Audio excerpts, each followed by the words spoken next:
Et bonjour à tous, c'est HM de l'émission Entre Rôlistes et aujourd'hui je vous propose de découvrir Forbidden Lands, donc qui vient d'être simplement livré par AAP, donc Arkham Asylum Publishing. On l'attendait déjà depuis plusieurs mois, on a enfin reçu les petites boîtes et franchement c'est super cool.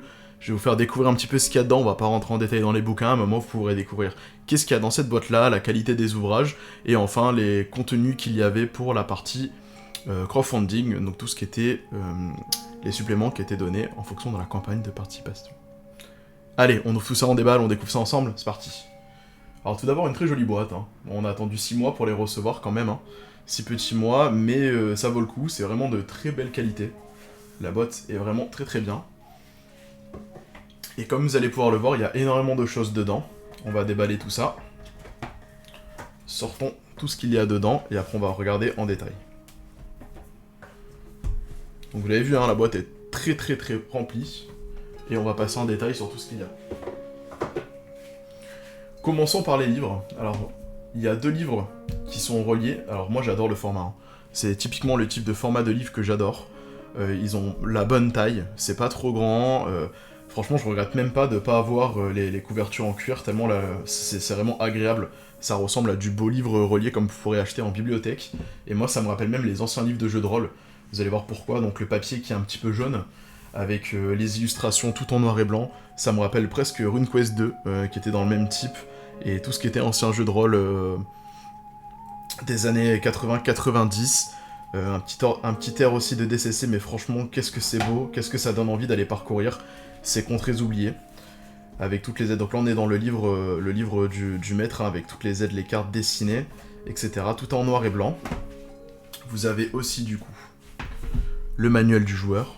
Donc pareil, même qualité, très agréable à prendre en main, format pour aller lire à la piscine avec les petits signets, comme vous pouvez voir le petit signet qui est là, et puis surtout un système qui tombe très très bien, basé sur le Year Zero, hein, pour rappel, avec quelques petites subtilités à rapport à Mutant Years ou à Alien. Mais vraiment c'est du très très beau matos, c'est du papier bien épais, alors on voit peut-être pas très bien la caméra, mais c'est pas du papier fin, ça se déchirera pas, c'est vraiment fait pour être emmené partout, c'est super agréable. On a un petit livret, cette fois-ci, donc c'est le même qualité de papier que ce qu'il y a dans les livres, qui lui en fait permettra d'avoir tout ce qui va être table aléatoire, etc. à portée de main, pour faciliter la gestion de l'aventure en tant que MJ ou pour vos joueurs en fait, hein. Donc là ça permettra notamment de créer des PJ, des générateurs de légendes et de monstres, donc c'est assez pratique, ça c'est vraiment quelque chose d'agréable à avoir. On continue avec la carte, alors vous la verrez à mon avis pas entière cette carte. Une carte recto verso, que voici, que je vous présente rapidement, donc qui permet de présenter donc, les contrées interdites, donc pour rappel Forbidden Lands, l'idée c'est qu'il y avait des contrées qui ont été fermées à cause d'un brouillard depuis des millénaires, et du jour au lendemain le brouillard disparaît, le brouillard de sang, et on peut de nouveau accéder à cette ère, et donc vos joueurs devront parcourir, et vraiment avoir une notion d'exploration, et justement, exploration parce qu'il y a des hexagones sur la carte, que pourront parcourir vos joueurs, et à chaque fois, il y aura des événements précis à faire. Pour vraiment gérer la notion de voyage.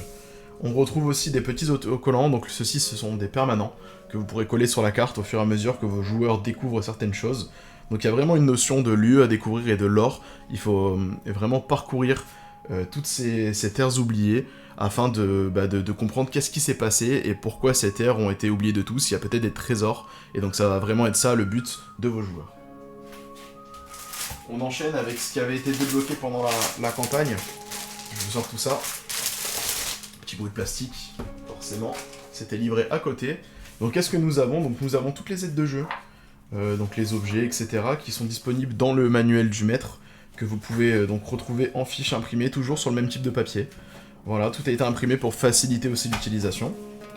Vous avez aussi, alors exclusive à la campagne française, l'ensemble des cartes. Donc la version anglaise en avait une partie. Là, ils ont vraiment fait toutes les cartes, comme vous pouvez le voir, qui sont magnifiques, on va toutes les parcourir, et cette fois-ci, elles sont en couleur. Donc vous avez la version noir et blanc dans les livres, et vous aurez la chance de pouvoir, du coup, avoir la version couleur à présenter directement sur du A4 à vos joueurs. Voilà, on va les passer rapidement toutes, elles sont vraiment très magnifiques. Moi, j'aime beaucoup, hein. J'aime beaucoup ce design-là. C'est vraiment un plaisir d'avoir ce type d'illustration à présenter à ses joueurs, pour leur permettre de visualiser d'autant plus les lieux qu'ils parcourent.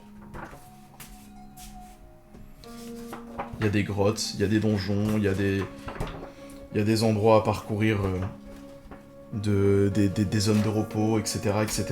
C'est vraiment agréable, elles sont vraiment magnifiques. Et c'est vraiment tout ça l'âme hein, de Forbidden Lands. C'est la découverte, c'est le fait de partir à l'aventure.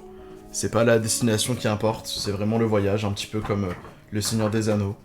Le Seigneur des Anneaux où l'idée c'est pas le fait de jeter l'anneau qui est important, c'est vraiment toute la partie voyage. Ben, c'est un petit peu ça qui va être repris dans Forbidden Lands, où vos personnages joueurs vont petit à petit voyager, se faire une renommée. Pourquoi pas acquérir une forteresse qu'ils auront trouvée, qu'ils vont rebâtir, attirer des aventuriers à eux, des valets ou autres qui vont vouloir les aider dans leurs aventures et leur parcours de ces terres oubliées, afin de découvrir de nouveaux trésors. Peut-être même éviter des créatures ou autres de s'échapper de ces terres-là pour aller attaquer les peuples qui habitent sur les terres au-dessus. Donc vous voyez, il y en a vraiment beaucoup, il y en a une vingtaine hein, d'illustrations. Et elles sont toutes sublimes, il n'y en a pas une qui est en dessous des autres. Ça c'est vraiment un gros plus de la campagne participative, donc les stretch goals. C'est vraiment un gros plus de cette campagne-là. La vallée de la mort. Notre illustration de la vallée de la mort, donc on a une partie un peu plus plate, et puis là je pense qu'on va voir la partie en hauteur. Exactement. De la vallée de la mort. Un village. Petit village. Âpre-pierre. Une citadelle. On a aussi eu le droit de débloquer donc des feuilles de personnages. Elles sont jolies, alors après rouge, ça plaira ou ça plaira pas, moi personnellement j'aurais préféré du noir et blanc, ça aurait été très bien, mais elles sont vraiment très jolies, il y en a une vingtaine, donc c'est un petit feuillet d'une vingtaine de feuilles de personnages. Et enfin, on avait le droit également à 2 posters, qui sont les couvertures des livres, donc celui du corbeau, donc il y a l'extension qui était aussi proposée, qui permet d'être une campagne en fait, pour comprendre un petit peu plus l'univers. Et enfin, de l'autre côté, vous avez tout simplement l'illustration de base du livre, donc qui se trouve sur la boîte. Sur la fameuse boîte, ici. Je vous la ramène. Dans la fameuse boîte.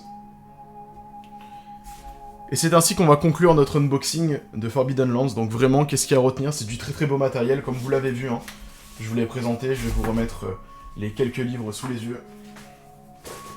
Mais c'est vraiment du très beau matériel, moi je suis conquis. Alors ça a été très long à arriver. Enfin on le reçoit, ça va être disponible très rapidement en boutique. À mon avis d'ici quelques semaines vous l'aurez en boutique. La seule chose qui nous manque côté stretch goal, c'est il y a un lieu supplémentaire qui a été débloqué pour la version française, qui va être livré en PDF dans les prochaines semaines, donc il y a AP qui a déjà communiqué. Et franchement, pour 55 €, c'est du très beau matériel. Tout est complet, l'univers est vraiment cool, on essaiera de faire une review de Forbidden Lands très prochainement sur Entre Rôlistes Présente, pour que vous puissiez vous faire une idée du système de jeu. Moi j'avais déjà commencé à lire les PDF, je suis un grand fan, j'avais déjà découvert avec la version anglaise, et là on a enfin la version française, donc vraiment, faites-vous plaisir. C'est un très bon investissement, c'est un très bon jeu de rôle, et c'est un moteur qui tombe très bien pour les nouveaux joueurs. Ça se met facilement en place, surtout en présentiel. Vous verrez, jouer en présentiel c'est très simple de préparer une aventure, une petite idée de scénario pour le soir, donc vraiment je vous le recommande. Et voilà, j'espère que cette petite unboxing vous aura plu, c'était Zachem d'Entre Rôlistes, et à bientôt pour de nouvelles aventures. Ciao!